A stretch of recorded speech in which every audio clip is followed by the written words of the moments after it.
My name's Elm. I am a rising senior at Barnard and I am majoring in art history. The course I took is Exhibiting Modern Inuit Sculpture with Professor Hutchinson. And we had a few field trips to the museum. That's like, I've never been on a field trip in college before.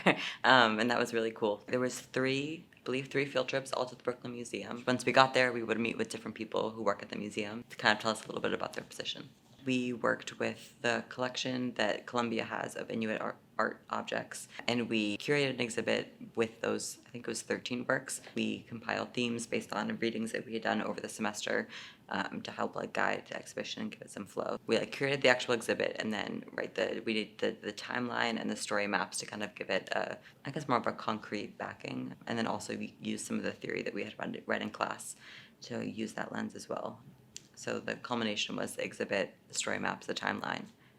So right now I'm working at the Leslie Lohman Museum, which is a queer art museum in Soho, and this is my first time working at a museum, first time working in the art world at all. I really like what I'm doing. Right now I'm working especially in programming, and I guess I'm drawn to that because I like making the museum open to the public and doing events that bring the public in and make everything accessible to people. I think that's kind of what museums are for. Definitely my experience at the Brooklyn Museum, I guess put me onto museums. Not that it was never off my radar because I'm an art history major, but I learned a lot about positions that I did not know existed before. It was actually really, really impactful getting to hear the workers at the Brooklyn Museum tell me a little bit about their position. So that kind of put me on to oh, maybe positions beyond curators exist and I can do that. This course made the kind of inner workings explicit and made that process known. I think this was one of the classes that I felt I was getting actual experience and what I want to work with, and that felt really exciting. And